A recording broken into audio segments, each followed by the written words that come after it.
신앙생활을 하다 보면 영적 침체에 빠질 때가 있습니다. 저도 예외가 아닙니다. 하나님에 대한 갈급함이 없어지기도 합니다. 목회자인데도 하나님에 대한 갈급함이 없어지기도 하고요. 또 기도를 해도 또 말씀을 읽어도 별다른 감격을 느끼지 못할 때가 있습니다. 이럴 때 어떻게 해야 됩니까? 저는 우선 푹 쉽니다. 잘 먹고 잘 잡니다. 왜냐하면 체력적으로 소진되었을 때에 영적 침체가 오는 경우가 또 많이 있기 때문입니다. 일단 잘 먹고 잘 쉬고 나서 그 다음에 하는 일이 뭐냐면 제가 좋아하는 찬양을 듣습니다. 그 은혜스러운 찬양을 들으면서 성경 말씀을 읽는데 특별히 로마서 8장을 읽습니다. 왜 로마서 8장을 읽냐면 이 로마서 8장은 복음의 그 놀라운 그 은혜들이 가득하기 때문입니다. 로마서 8장은 이렇게 시작합니다. 1절과 2절입니다. 제가 한번 읽어보겠습니다. 그러므로 이제 그리스도 예수 안에 있는 자에게는 결코 정죄함이 없나니 이는 그리스도 예수 안에 있는 생명의 성령의 법이 죄와 사망의 법에서 너를 해방하였음이라. 아멘. 이 구절만 읽어도 은혜가 되지 않습니까? 복음은 좋은 충고가 아니라 좋은 소식입니다. 굿 뉴스입니다. 뉴스는 어떤 사건을 만들어낼 수는 없습니다. 이미 일어난 사건을 그 소식을 전하는 게 뉴스입니다. 이 바울이 로마서에서 우리에게 어떤 소식을 전했냐면 하나님께서 예수님을 통해서 죄인인 우리를 의롭게 하셨다라는 소식을 전해줬습니다. 이 소식은 죄인인 우리에게는 너무나 기쁜 소식입니다. 어떻게 우리 죄인이 의롭게 될 수 있는가?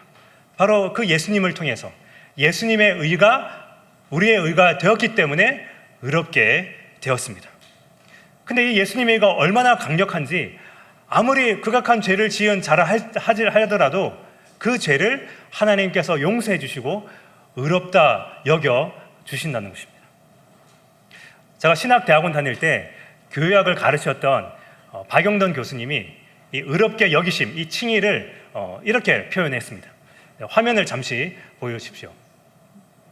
네, 저 도표를 보여주셨는데 저는 그 도표를 이 도표를 보고 저게 바로 칭의구나 라는 생각이 들었습니다. 여러분, 저 검은 게 죄입니다. 바로 우리가 온갖 죄를 다 짓죠. 큰 죄, 작은 죄, 여러 가지 종류의 죄를 짓지만 그 죄들이 바로 의롭게 여기심이라고 하는 이 칭의의 매트리스를 뚫지 못한다라고 그 교수님이 말씀하고 있습니다. 말씀을 했던 것입니다.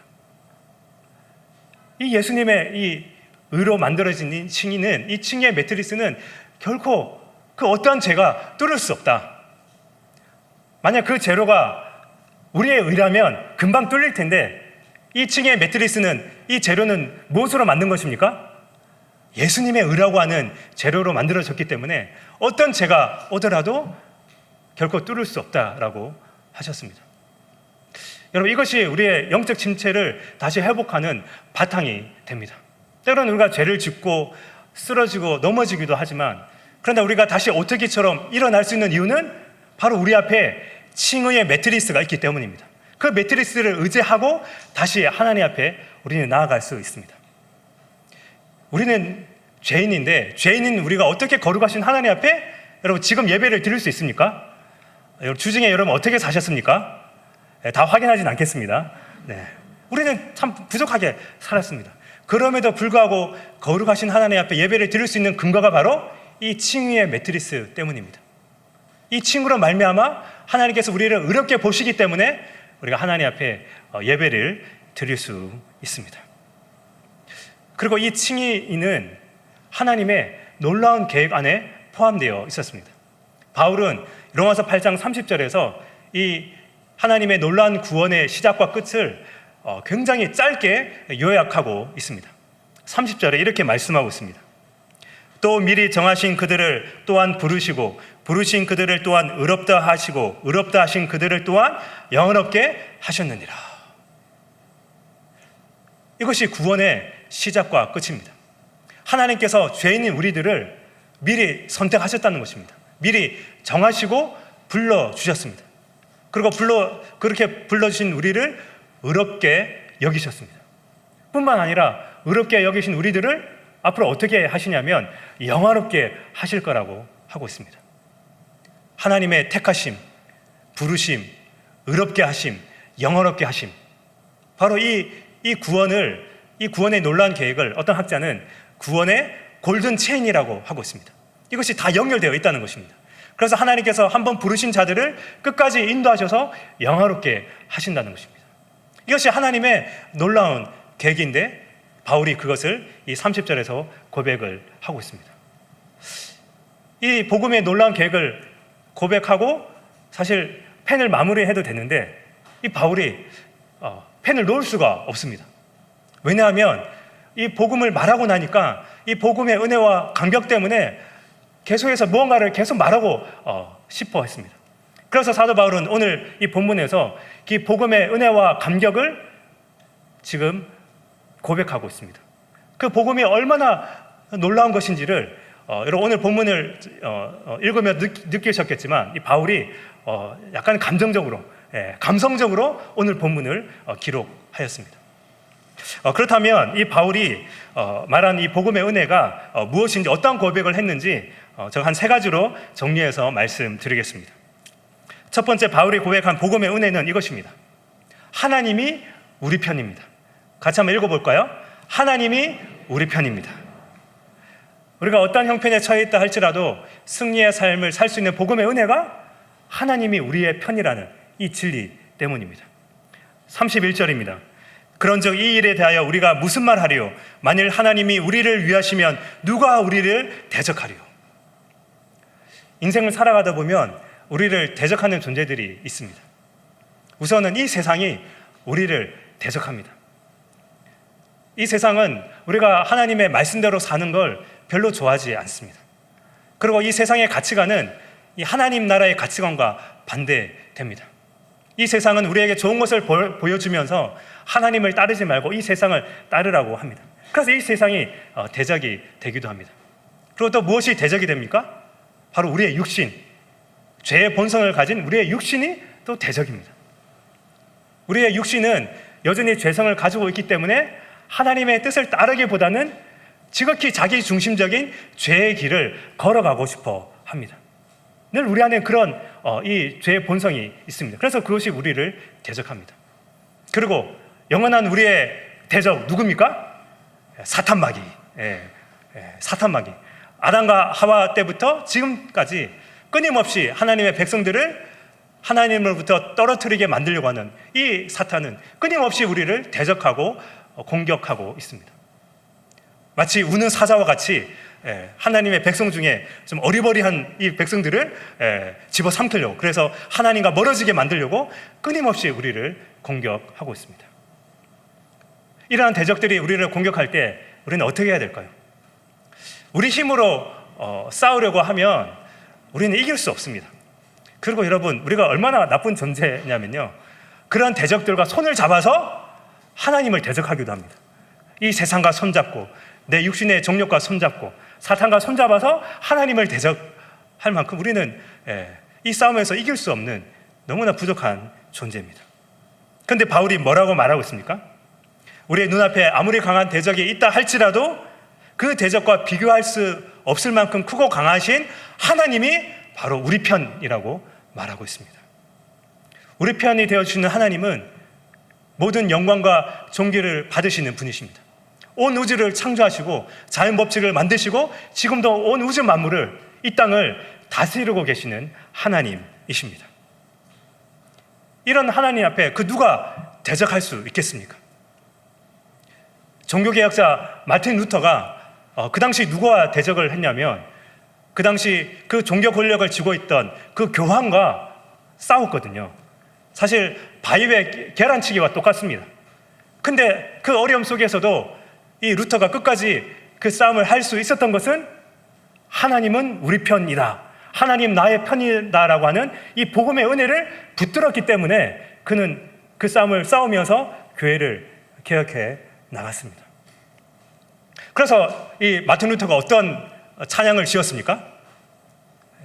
늘 자기는 무너지고 두려워하기 때문에 내 주는 강한 성이요라고 하는 이 찬양을 만들어서 그 찬양을 부르면서 이 복음의 은혜를 계속 붙들었던 것입니다. 이 세상이, 우리의 육신이, 그리고 사탄이 우리를 공격하여 넘어뜨리려고 할 때 그 강한 성이 되어주시는 그 하나님께서 우리 편이 되어주십니다. 그리고 그 모든 대적들을 다 물리쳐 주십니다. 지금 여러분 눈앞에 있는 대적이 무엇입니까? 여러분이 보기에 그 대적이 너무나 커 보이십니까? 근데 여러분, 커 보이는 그 대적 그 너머에 훨씬 더 크고 강하신 하나님이 계시다는 것을 기억하십시오. 그리고 그 하나님이 바로 우리 편이라는 것을 기억하시길 바랍니다. 바로 이 복음의 은혜, 하나님은 우리의 편이십니다. 우리의 모든 대적들을 다 물리쳐 주십니다라고 하는 이 복음의 은혜를 여러분이 붙드시면 승리의 삶을 살 수가 있습니다. 그리고 두 번째로 바울이 고백하고 있는 복음의 은혜는 이것입니다. 하나님께서 공급해 주십니다. 우리 한 번 더 읽어볼까요? 하나님께서 공급해 주십니다. 우리가 승리의 삶을 살 수 있는 것은 하나님께서 우리의 공급자가 되시기 때문입니다. 32절입니다. 자기 아들을 아끼지 아니하시고 우리 모든 사람을 위하여 내어주시니가 어찌 그 아들과 함께 모든 것을 우리에게 주시지 아니하시겠느냐. 어떤 근거로 하나님께서 우리의 필요들을 공급해 주신다고 말할 수 있습니까? 그건 이 말씀 때문입니다. 바로 하나님께서 자기 아들을 아끼지 않으시고 우리에게 주셨습니다. 그 예수님은 어떤 분이시죠? 성부 하나님과 영원 전부터 함께 계셨고 모든 영광과 존귀와 찬양을 받으시기에 합당하신 하나님이십니다. 근데 하나님께서 그 예수님을, 성자 하나님을 이 땅에 보내셨습니다. 왜 보내셨습니까? 바로 인간 대신 그 인간이 저지른 죄의 오물을 뒤집어 쓰고 십자가에 죽으시기 위해 이 땅에 오셨습니다. 예수님을 어둠의 권세에 내몰고 채찍에 맞게 하고 인간의 수치를 당하게 하고 또 이 세상에서 가장 저주의 형틀인 그 십자가에 죽게 하신 분이 바로 하나님 아버지이십니다. 그리고 하나님께서 예수님을 주셨다고 하는 것은 하나님 자신을 주신 것과 마찬가지입니다. 자기 자신을 송두리째 주셨습니다. 여러분, 이런 하나님을 생각하면 우리에게 다른 것을 주실 때 아까워하시겠습니까? 결코 아닐 것입니다. 다른 것을 안 주실 이유가 없습니다. 그래서 바울은 복음을 통해서 이 사실을 깨닫게 된 것입니다. 하나님께서 우리를 위해 독생자를 주시기까지 하셨다면 그 나머지 것들도 우리에게 다 주실 것이다 라는 확신을 했습니다. 하나님은 어떤 분이시냐면 주시는 분이십니다. 이게 하나님의 속성입니다. 하나님은 끊임없이 우리에게 주시는 분이십니다. 이미 하나님은 충만하신 분이기 때문에 끊임없이 자신의 그 충만한 은혜, 그 모든 것들을 다 이 세상 가운데 사람들에게 계속해서 주시는 분이십니다. 지금 여러분은 무엇이 없어서 낙심하고 있습니까? 여러분이 공급받아야 될 것은 무엇입니까? 여러분의 여러 가지 필요들이 있다면 그것을 하나님께 달라고, 하나님 공급해 달라고 여러분 기도하시길 바랍니다. 물론 여러분, 우리는 다 알고 있죠. 우리가 간구한다고 해서 하나님 다 주십니까? 네, 다 주시진 않습니다. 죄송합니다. 제가 하나님이라면 뭐 다 여러분께 줄 건데, 하나님은 우리가 간구한다고 다 주시지 않습니다. 왜냐하면 우리가 때로는 우리의 죄 때문에, 죄를 짓기 위해서, 아니면 우리의 욕심 때문에, 또 아직 타이밍이 아니기 때문에 하나님께서는 안 주실 수도 있습니다. 그런데 여러분, 막 그런 거 너무 막 따지지 마시고요. 일단 여러분이 필요한 것들이 있으면 하나님 앞에 간구하시길 바랍니다. 어떤 분들은 너무 고상하게 막 영적인 것만 막 간구하거든요. 근데 여러분, 그럴 필요 없습니다. 하나님은 우리에게 육신을 주셨고 이 땅을 살게 하셨습니다. 그래서 영적인 것도 그런 여러 공급들을 이렇게 위해서 기도를 하지만 우리의 일상의 지극히 작은 것 하나, 뭐 건강으로부터 시작해서 여러 가지 일상의 크고 작은 우리의 필요한 것들을 하나님 앞에 여러분 간구하시길 바랍니다. 하나님은 우리의 모든 것들을 채우시는 풍성하신 하나님입니다. 하나님 앞에 간절히 구하는 여러분에게 독생자 예수님을 아끼지 않으시고 주셨던 그 하나님께서 여러분께서 간구하시는 그 모든 것들을 공급해 주실 것입니다. 이것이 바로 복음의 은혜입니다. 이제 마지막으로 바울이 고백한 복음의 은혜는 이것입니다. 하나님 사랑의 줄이 우리를 휘감고 있습니다. 같이 한번 읽어볼까요? 하나님 사랑의 줄이 우리를 휘감고 있습니다. 네. 저는 특별히 이 휘감고 있습니다라고 하는 이 단어를 제가 좀 신경 썼습니다. 네. 하나님께서 우리에게 사랑의 줄을 이렇게 붙들고 있는데 그냥 붙드는 게 아니라 썩은 동아줄이 아니라 하나님의 그 강력한 사랑의 줄을 어떻게 해요? 그냥 휘감고 일단 돌돌 말아서 여러분을 지금 붙들고 있다는 것입니다.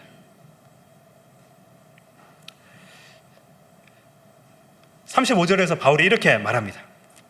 누가 우리를 그리스도 사랑에서 끊으리요? 환난이나 공고나 박해나 기근이나 적신이나 위험이나 칼이라. 지금 뭘 이야기하고 있습니까? 우리의 인생을 굉장히 힘들게 만드는 것들을 지금 나열하고 있습니다. 첫 번째 나오는 게 환난입니다. 이 환난은 우리를 고통스럽게 만드는 근심과 재난입니다. 우리를 고통스럽게 만드는 근심과 재난. 근데 이런 재난은요, 우리가 신앙생활을 잘하고 예수님을 잘 믿고 안 믿든 그런 거 상관없이 마치 폭풍우가 내리듯 어느 날 우리의 인생 가운데 갑자기 찾아옵니다. 때로는 예기치 않은 질병이 찾아오기도 하고요. 또 경제적인 어려움이 갑자기 찾아옵니다. 그리고 정말 우크라이나처럼 갑자기 그런 전쟁이라고 하는 엄청난 그 재난이 오기도 합니다. 또 두 번째 나오는 단어가 곤고입니다. 이 곤고는 평안이 없고 몹시 지쳐있는 상태입니다. 네, 몇몇 분들이 좀 그런 모습이 보이는 것 같은데요. 네, 평안이 없고 몹시 지쳐있는 상태. 그냥 만성 피로가 한 몇 개월 계속돼서 늘 그냥 지쳐있고 무기력하고 의욕도 없고 이런 상태인데요. 이걸 좀 다르게 또 표현하면 마치 좁고 답답한 공간에 갇혀있는 느낌이 곤고입니다. 공황장애로 힘들어하시는 분들이 그런 느낌을 받고 있지 않습니까? 좁고 그 답답한 공간에 갇혀있는 그 느낌, 바로 이것이 곤고입니다. 오늘날 많은 분들이 이러한 곤고함을 겪고 있습니다. 직장에서 겪는 그 과도한 업무로 인해서 이런 곤고함을 겪습니다. 많이 힘들어합니다. 지쳐 있습니다. 그리고 청년들은 취업과 결혼이라는 압박에 갇혀 있기도 합니다. 누구는 결혼을 하기 싫어서 안 합니까? 근데 옆에서 계속 결혼을 언제 하니 이러고, 누구는 취업을 안 하고 싶어서 안 하는 겁니까? 안 뽑아주니까 이렇게 있는데 계속 취업은 언제 하니 이렇게 하니까 계속 그런 것들이 쪼여오면서 곤고함에 빠지기도 합니다. 또 어떤 분들은 경제적으로 또 정신적으로 힘들어서 곤고함에 빠지기도 합니다. 바울은 계속해서 굶주림과 헐벗음, 그리고 위험, 전쟁 등과 같은 것을 언급합니다. 이렇게 나열하는 모든 것들이 우리의 인생을 힘들고 고통으로 만드는 그런 것입니다. 여러분, 이러한 환난과 공고와 같은 그런 것들이 우리 인생에 찾아오면 우리는 일단은 짜증이 나고요. 그리고 또 좌절이 되고, 그리고 어쩔 때는 내 인생이 좀 실패했다는 이런 생각이 들기도 합니다. 그리고 또 이런 생각도 듭니다. 아니, 내가 도대체 무슨 죄를 지었길래 다른 사람 저렇게 잘 살고 있는데 왜 하나님 나에게 이런 공고를 주셨나, 이런 재난을 주셨나, 이러면서 하나님을 원망하기도 합니다. 하나님을 원망하기도 합니다. 다들 표정들이 한 번도 하나님을 원망하지 않은 표정으로 이렇게 그런데 여러분 다 알고 있습니다, 여러분. 네, 우리 다 한 번씩 하나님을 크게 원망한 적이 있습니다. 네. 그리고 또 어떤 생각이 듭니까? 하나님께서 나를 사랑하신다고 하는데 왜 나에게 이런 고난을 주시는가? 왜 이런 환난과 공고를 주십니까? 하나님 진짜 나를 사랑하는 거 맞습니까? 아니, 나는 좀 덜 사랑하고 저 사람은 엄청 사랑하는 것 같은데 하나님 왜 이러십니까? 라고 하면서 하나님의 사랑을 의심하기도 합니다. 여러분, 지금 여러분의 모습은 어떻습니까? 인생 가운데 예기치 않은 환난을 겪고 있지는 않습니까? 아니면 공고함 때문에 하루하루 힘겹게 살아가고 있지는 않습니까? 바울은 그런 상황 속에서 이렇게 고백하고 있습니다. 37절입니다. 그러나 이 모든 일에 우리를 사랑하시는 이로 말미암아 우리가 넉넉히 이기느니라. 바울이 뭐라고 고백합니까? 넉넉히 이긴다고 고백하고 있습니다. 무엇 때문에 이 힘들고 고통스러운 상황에서 넉넉하게 이길 수 있다고 말하고 있습니까? 그것은 바로 모든 일에 우리를 사랑하시는 분, 하나님의 사랑이 있기 때문이라고 고백하고 있습니다. 여러분, 사실 이 고백은 그냥 바울이 그냥 한 고백이 아닙니다. 지난 수십 년 동안 사도로서 또 하나님의 복음을 전하는 자로서 그 삶을 그렇게 살아낸 그 삶의 고백입니다. 혹시 여러분 중에 저에게 목사님이 앞으로 더 훌륭한 목사님이 되셔서 사도 바울과 같은 그런 목사님이 되십시오라고 말하는 분이 계시다면 저는 사양하겠습니다. 저는 죄송합니다. 제가 좀 약간 세속적인 목사라서 바울과 같은 그런 목사는 저는 되고 싶지 않고요. 그냥 사꾼 목사만 아니면 됩니다. 사꾼만 아니면 그렇게 기도해 주십시오. 박정희 목사를 위해서 기도할 때 앞으로 사꾼 목사가 안 될 수 있도록 기도하시면 그것으로 저는 충분합니다. 여러분, 바울이요, 여러분 사도행전을 읽어보면 그는 수없이 많은 환난과 공고와 굶주림을 겪었습니다. 누구 때문에요? 하나님 때문에. 그 누구보다도 인생의 고통과 아픔을 많이 겪었던 사람이고요. 그리고 이 바울에게는 물론 치명적인 질병도 있었지만 정말 치명적인 트라우마가 있었습니다. 그는 이 과거에 경험했던 이 트라우마가 평생 그를 쫓아갔습니다. 그것이 무엇일까요?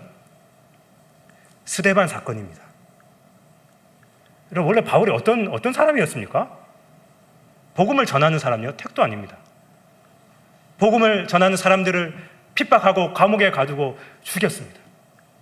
스데반이 죽을 때 그것을 너무나 당연히 여겼습니다. 여러분, 그런 그 어두운 과거를 가지고 있습니다. 그래서 사도 바울이 밤에 잠을 잘 때 악몽을 꾸지 않았겠습니까?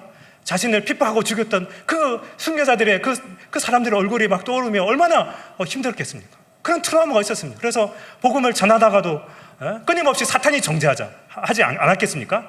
어떻게 네 같은 인간이 하나님의 복음을 전해? 너는 스데반을 죽이고 수많은 예수 믿는 자들을 핍박하고 죽였는데 너가 어떻게 복음을 전할 수 있어?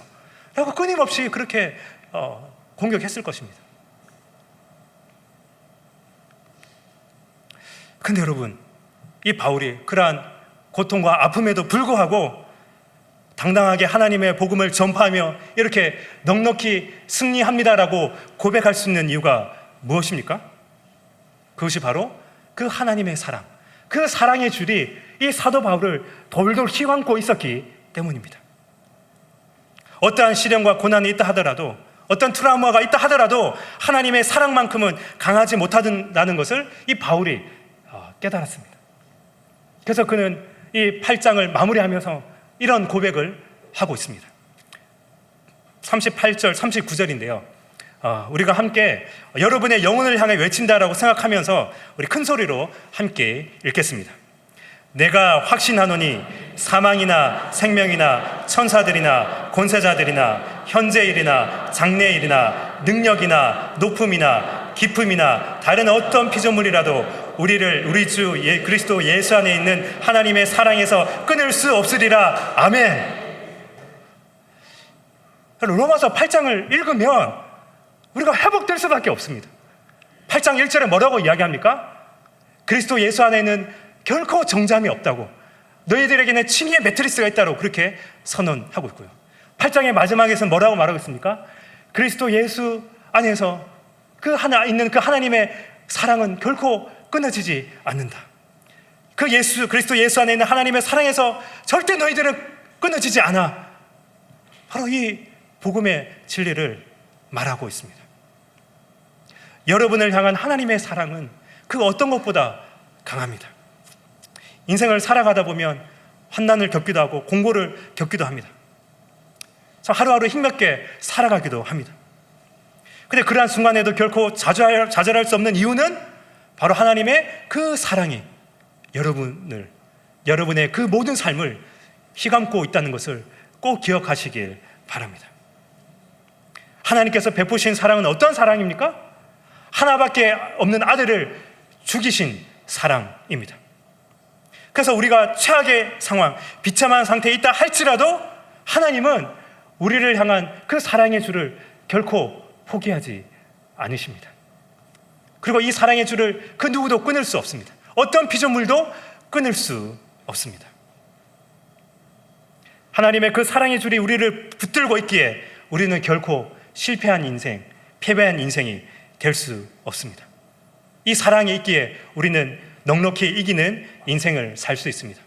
여러분 주변에 어떤 대적이 여러분을 공격하더라도 하나님의 사랑 앞에 그 대적들은 힘을 잃게 됩니다. 하나님의 사랑만 있다면 우리는 반드시 승리할 수 있습니다. 여러분, 복음의 은혜로 살아가는 사람은 다음과 같은 두 가지 사실을 늘 삶 가운데 적용하는 사람들입니다. 복음의 은혜를 이렇게 여러분 적용하면 됩니다. 네, 화면을 보여주십시오. 같이 한번 읽어볼까요? 우리는 우리의 생각보다 훨씬 더 죄인이다. 아멘?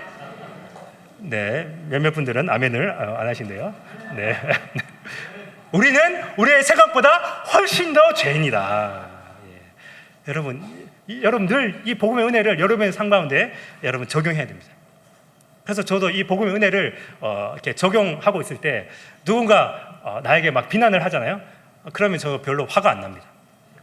누군가 저에게 목사님 왜 그래요? 목사님 맞습니까? 좀 기도도 잘 안 하는 것 같고 좀 말씀을 왜 그따위로 잘합니까? 라고 누가 저한테 막 공격을 했다. 그러면 저는 그분에게 이렇게 말할 수 있습니다. 감사합니다. 감사합니다. 만약 당신이 나의 더 어두운 면, 나에 대해서 좀 더 알았다면 그것보다 훨씬 더 큰 비난을 하셨을 텐데 당신이 저에 대해서 조금만 알고 있어서 그 정도만 비난을 해주셔서 정말 감사합니다 라고 말할 수 있습니다. 왜냐하면 그게 사실이거든요. 여러분, 저는 참 부족한 게 많은 목사입니다. 저 가끔 생각해 보면 어떻게 내 같은 게 목사가 되었지? 어떻게 저는 평생 부산에서 살 줄 알았는데 어떻게 지금 제가 강남 한복판에 있는 교회에서 이렇게 설교할 수 있지? 난 너무나 부족한 사람인데 어떻게 이런 일이 있을 수 있지? 저는 여러분이 생각하는 것보다 훨씬 더 형편없는 목사거든요. 다들 못 믿는 표정이신데요, 보니까. 아닐 거야. 내가 아는 박정민 목사님은 그런 분이 아니야. 늘 항상 웃고 계시는데. 여러분 감사합니다. 제가 이미지 관리를 잘했거든요. 네. 여러분 정 못 믿으시겠다면 저를 가장 잘 아는 저희 아내를 찾아가 물어보시면 제가 얼마나 부족한 존재인지를 제 아내가 굉장히 조목조목 정확한 팩트를 근거로 말할 것입니다. 네. 그리고 옆에 있는 분들을 보십시오. 함께 찬양하고 또 있는 옆에 분들 한번 보십시오. 네, 어떻습니까? 네, 너무 참 교회에서 만나니까 맞죠? 네, 너무나 참 좋고 막 은혜롭고 하는데 여러분 너무 기대하지 마시길 바랍니다. 네, 여러분 교회를 이렇게 여러분 시험을 많이 왜 듣냐면요, 너무 기대해서 그래요. 네, 저분은 교회 오래 다녔으니까, 저분은 뭔가 직분자니까 너무 기대하다가 실망합니다. 여러분 이제 실망하지 마십시오. 왜냐고요? 우리는 우리가 생각하는 것보다 훨씬 더 죄인이기 때문에. 그래서 여러분 사실 우리는 우리 이런 모습 때문에 남들이 모르는 그런 이 모습 때문에 때로는 참 움츠러들기도 하고 때로는 주일 예배 나오기도 싫은 그런 우리의 모습이 있지 않습니까? 그래서 숨어버리고 도망가고 싶을 때가 있습니다. 하지만 우리가 다시 힘을 얻고 담대함으로 나아갈 수 있는 이유가 무엇입니까? 이 복음의 은혜 두 번째 적용 때문입니다. 우리 같이 한번 읽어볼까요? 시작. 우리를 향한 하나님의 사랑은 우리의 생각보다 훨씬 크다. 우리를 향한 하나님의 사랑은 우리의 생각보다 훨씬 크다. 여러분이 저에 대해서 막 비난을 하고 이래도 제가 뻔뻔스럽게 이 강단에서 설교할 수 있는 이유는 하나님의 사랑이 우리의 생각보다 훨씬 더 크기 때문에 감히 이 앞에 설 수 있는 것입니다. 바로 우리의 부족함보다 하나님의 사랑이 훨씬 크기 때문입니다. 이 세상 사람들이 다 나를 비난하고 버린다 하더라도 결코 나를 버리지 않고 포기하지 않으시는 분이 바로 하나님이십니다. 여러분 이걸 늘 기억하십시오. 하나님은 절대로 여러분을 포기하지 않습니다. 아니 절대 포기할 수 없습니다. 왜 그렇게 집착하시냐고요? 바로 여러분을 예수님의 핏값으로 샀기 때문입니다. 그렇기 때문에 하나님은 절대 여러분을 포기할 수 없습니다. 하나님의 그 사랑의 줄로 여러분을, 지금 여러분이 어떠한 상황에 상관없이 그 사랑의 줄로 휘감고 여러분을 인도하십니다. 지금 여러분 가운데 자신의 부족한 모습, 죄악된 모습 때문에 움츠려 있는 분이 계십니까? 현재 자신의 삶이 실패라고 생각하는 분이 계십니까? 이제 당당히 어깨를 펴고 나오시길 바랍니다. 하나님께서 여러분을 예수님의 보혈로 의롭게 여기셨습니다. 그리고 복음의 은혜를 외치시길 바랍니다. 하나님이 우리 편이시다. 하나님께서 나의 모든 필요들을 공급해 주십니다. 하나님의 그 사랑의 줄이 나를 휘감고 있다. 바로 이 복음의 은혜를 여러분이 날마다 외치고 붙들고 살아간다면 여러분의 삶이 어떠한 어려움이 있든지 환난이나 공고가 찾아오든지 간에 바로 이 복음의 은혜로 말미암아 저와 여러분은 이 땅에서 넉넉히 승리하는 삶을 살아갈 수가 있습니다. 저는 오늘 이 말씀을 준비하면서 이 찬양이 계속 생각났습니다. 그래서 우리 함께 우리 기도하기 전에 우리 이 찬양을 함께 부르면 좋겠습니다. 우리 나의 피난처 되신 예수 의지해요. 이 찬양인데요. 여러분 앞에 보시면서 함께 오늘 또 말씀을 생각하면서 찬양하도록 하겠습니다.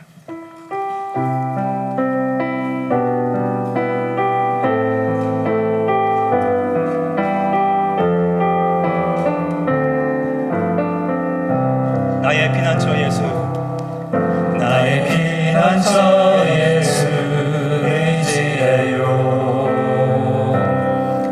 나의 피난처 예수 의지해요. 나의 가는 길에 거센 바람 몰아쳐와도 나의 피난처 예수 의지해요. 나는 영원히 주님 사랑해요. 나는 영원히 주님 사랑해요. 나는 영원히 주님 사랑해요. 세상